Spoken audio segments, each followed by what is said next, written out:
अपनी जन्म कुंडली का अध्ययन करें।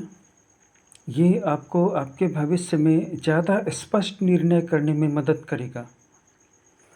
आज के वीडियो का विषय ये है कि हम कैसे अपने शुभ और अपने अशुभ ग्रहों से अपेक्षा रखें कि वे हमारे लिए किस तरह से काम करें, कि जिस तरह से वे काम कर सकते हैं, न कि उस तरह से जिस तरह से कि वे कर ही नहीं सकते हैं, फिर भले ही हम अपेक्षा करते रह जाएं और अपेक्षाएं अपना दम तोड़ दें। आज के वीडियो का विषय यही है कि हम अपने शुभ और अशुभ दोनों ग्रहों से कैसी अपेक्षा रखें। सबसे पहला नियम कि एक बार में एक शुभ ग्रह काम करेगा, एक अशुभ ग्रह काम करेगा।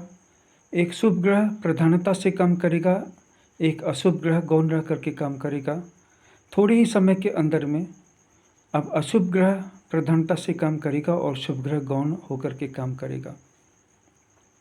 कभी भी ये झूठी उम्मीद न करें कि आपके जो शुभ ग्रह हैं वो हमेशा एक जैसा काम करते रहेंगे। सिंह लग्न की बात बताता हूँ। सिंह लग्न में 5 अंक पड़ता है और दूसरे स्थान में कन्या राशि पड़ती है और तीसरे स्थान में 7 अंक पड़ता है, यानी कि तुला राशि पड़ती है। इसके बाद चौथे भाव में 8 अंक पड़ता है, यानी कि वृश्चिक राशि पड़ती है और 5वें भाव में धनु राशि पड़ती है।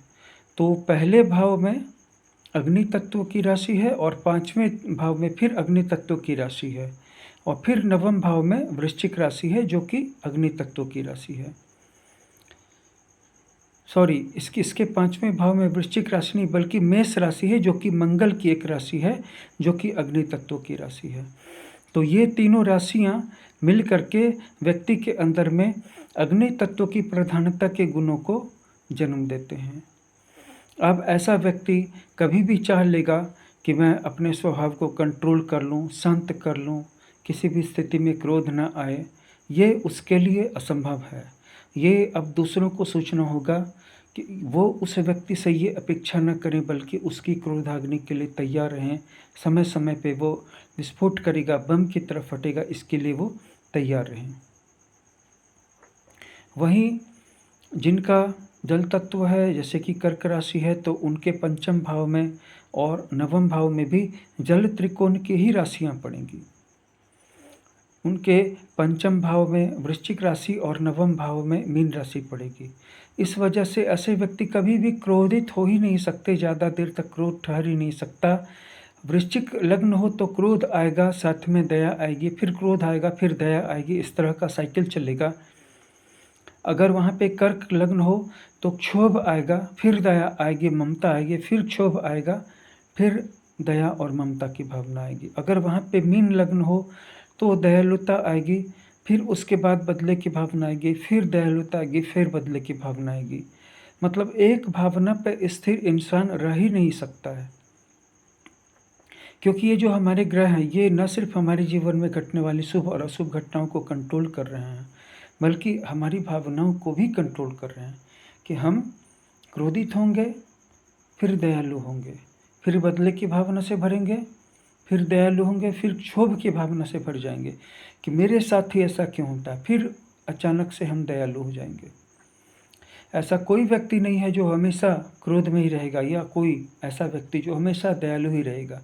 फिर हम जीवन की घटनाओं से ऐसी अपेक्षा क्यों करते हैं कि हमारे साथ वो हमेशा अच्छी रहें और हमारे दुश्मन के साथ वो हमेशा बुरी ही रहें। अगर हमारा समय अच्छा है तो एक दिन खराब होगा ज़रूर, और अगर हमारे दुश्मन का समय खराब है तो एक दिन अच्छा होगा ज़रूर। इसी तरह अगर आज हमारा समय खराब चल रहा है तो एक दिन ज़रूर अच्छा होगा, और अगर हमारा कोई दुश्मन इतरा रहा है कि उसका समय तो अच्छा है तो एक दिन उसका समय भी खराब हो जाएगा। क्यों? जीवन एक जैसा नहीं रह सकता, मनुष्य स्वभाव एक जैसा नहीं रह सकता। कभी शुभ ग्रह अपना आधिपत्य जमा लेते हैं, कभी अशुभ ग्रह, फिर उसके बाद शुभ ग्रह, फिर अशुभ ग्रह। इस प्रकार दो परस्पर विरोधाभासी घटनाओं जैसे कि जन्म है, मृत्यु है, जवानी है, बुढ़ापा है, बचपन है, जवानी है, कभी कमजोरी है, कभी ताकत है, कभी बीमारी है, कभी स्वास्थ्य है, कभी मान है, कभी अपमान है, कभी हार है, कभी जीत है, कभी अमीरी है, कभी गरीबी है, और कभी बंधन है और कभी मोक्ष है। इन दो द्वंद्वों के बीच में से जीवन यात्रा करता रहेगा। हम लाख सर पटक के मर जाएं और शिकायत से भरे रहें कि जीवन हमारे अनुकूल क्यों नहीं हो जाता है, लेकिन हमारे जीवन में जो कुछ भी प्लान होता है वो सब हमारे ग्रहों का ही प्लान किया हुआ होता है। या तो हम इस प्लान को समझ लें और उसके प्रति सरेंडर कर दें, या नहीं तो फिर बस अपना काम करते रहें। इसके अलावा और कोई विकल्प नहीं है, क्योंकि अगर समझना चाहेंगे तो शायद हम सभी समझ भी ना पाएंगे। लेकिन एक काम हम सभी कर सकते हैं, अपना अपना वर्क कर सकते हैं। अगर हम अपना वर्क करते हैं तो हम प्रकृति के साथ ताल में हैं, लय में हैं। प्रकृति भी हमारे साथ ताल में है, लय में है। प्रकृति निठल्ले व्यक्ति को बर्दाश्त नहीं करती है। अगर किसी व्यक्ति ने अपनी महत्वाकांक्षाओं का परित्याग कर दिया ये सोच कर कि अब उसे चैन मिल जाएगा, आराम मिल जाएगा, प्रकृति उसे पंक्ति से उठा करके बाहर फेंक देती है।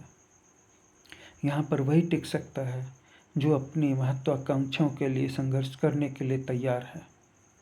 और ये किसी एक ग्रह की बात नहीं, ऐसा नहीं कि मंगल आपको महत्वाकांक्षी बनाता है, या बृहस्पति महत्वाकांक्षी बनाता है, या शुक्र बनाता है। महत्वाकांक्षी आप बनते हैं और आपके लग्न और आपके ट्राइन के हिसाब से आपके ग्रह आपकी मदद करते हैं। अगर आप महत्वाकांक्षा छोड़ देंगे, घनघोर परिश्रम छोड़ देंगे, तो आपके अपने ग्रह भी आपका साथ देना छोड़ देंगे। बस ज्योतिष का इतना सही नियम है। इस नियम को समझ लीजिए, अपना जीवन बदल लीजिए। इस चैनल को सब्सक्राइब कर लीजिए, इस वीडियो को लाइक कर दीजिए, शेयर कर दीजिए और बेल को भी दबा दीजिएगा, जिससे कि नोटिफिकेशन आपको मिल सके। वीडियो वॉच करने के लिए धन्यवाद।